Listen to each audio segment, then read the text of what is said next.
Can I tell you something I wish more couples knew before they got married? I have been married for almost 12 years, and if I could sit down with every engaged couple just before their wedding, I wouldn't tell them to love each other more.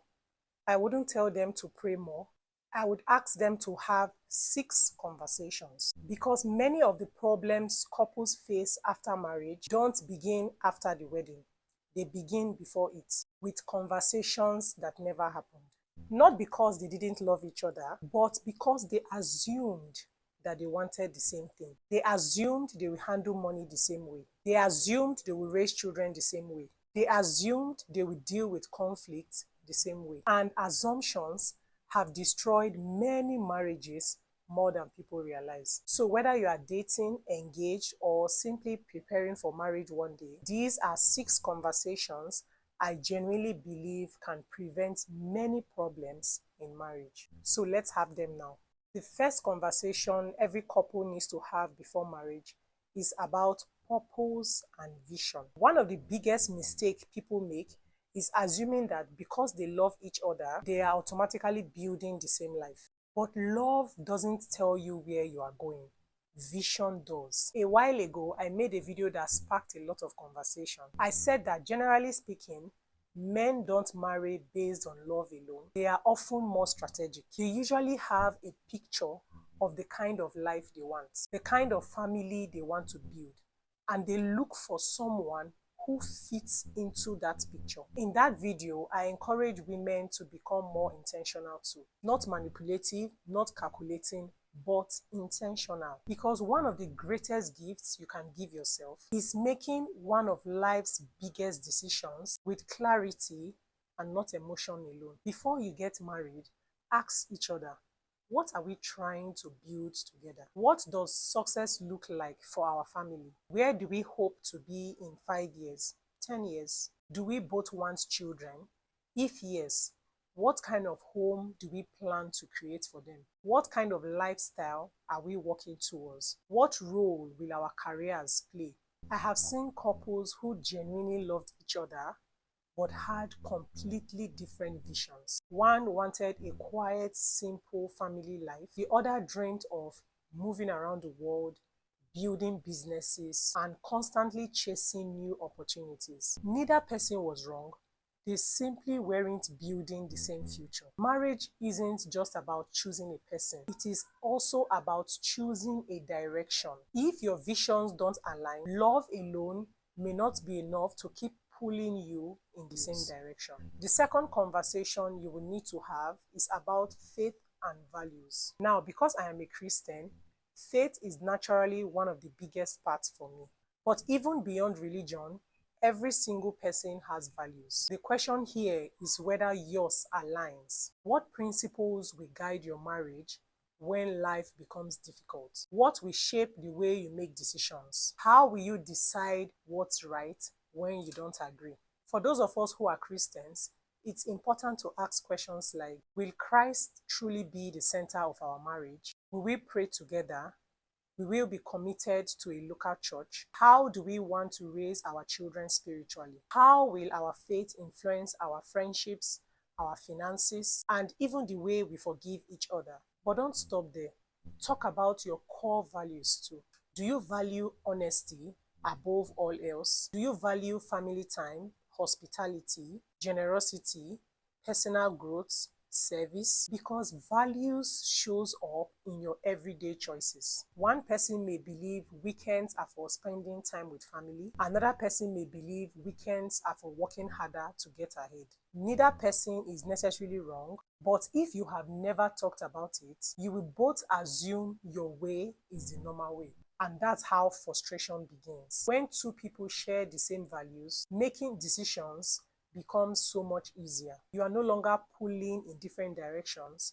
You are being guided by the same compass. The third conversation would be about money and financial responsibilities. Now, you've probably heard that money is one of the biggest causes of conflict in marriage. Personally, I don't think money is usually the problem.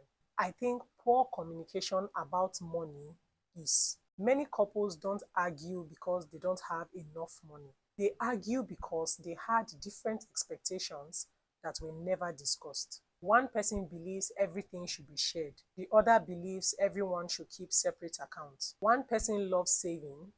The other person believes money should be enjoyed just when it comes. One person grew up watching their parents budget every dollar. The other person grew up in a home where money came and went without much planning.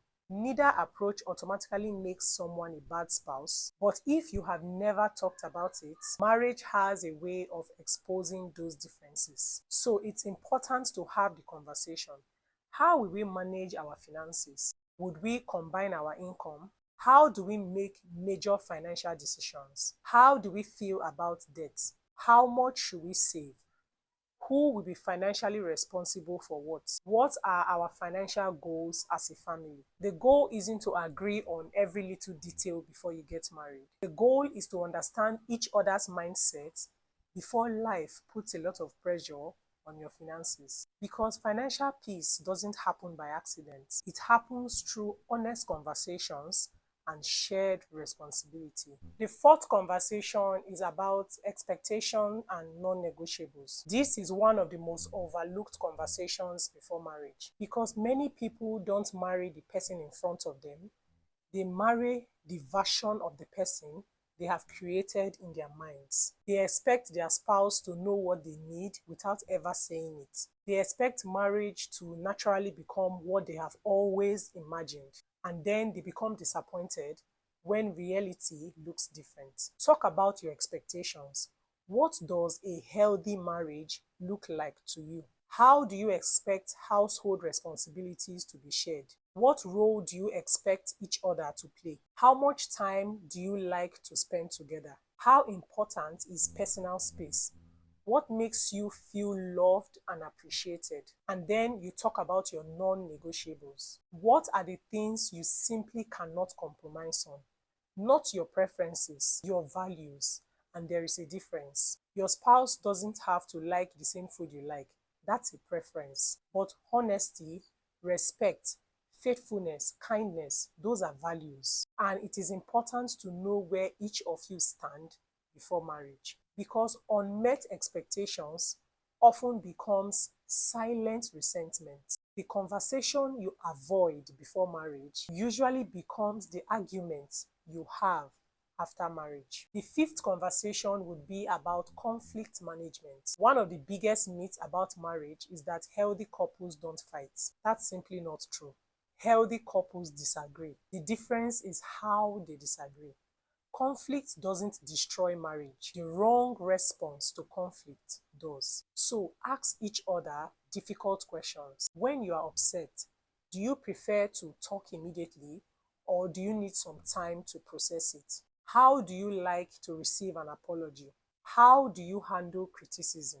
What helps you feel heard during a disagreement? What boundaries should never be crossed, even in anger? For example, is shouting acceptable? Is name calling acceptable? Is walking away without saying anything okay? These are conversations worth having before emotions are high.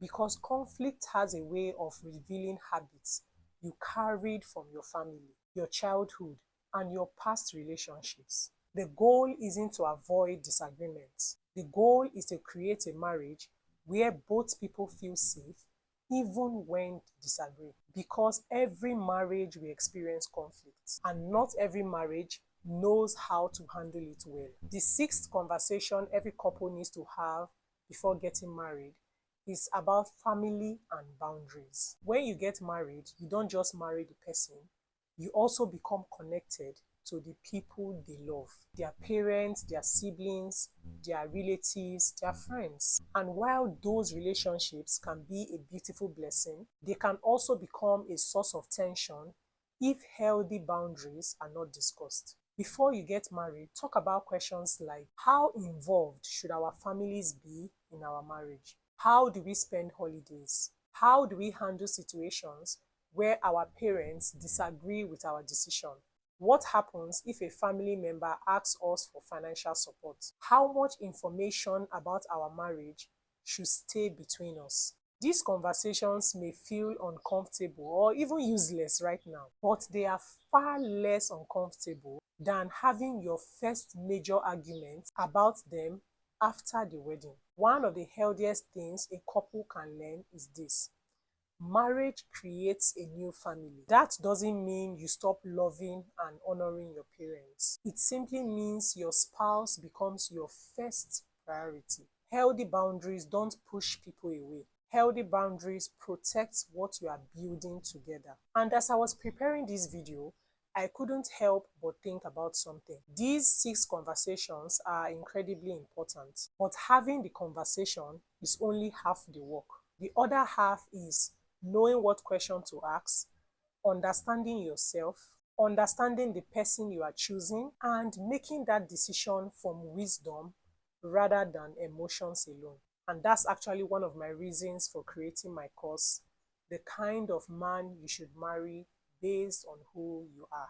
In it, I go much deeper into understanding who you are, the different personality types in men, the different personality types in women, the kind of man who complements your personality, the red flags that matter to you, and how to choose a husband from wisdom and clarity and not emotions alone. So if you are preparing for marriage and you would like a more structured guide, I would leave the link to the course in the description below. You see, a successful marriage doesn't begin on your wedding day. It begins in the conversations you have before you walk down the aisle. The better the conversation, the better the understanding.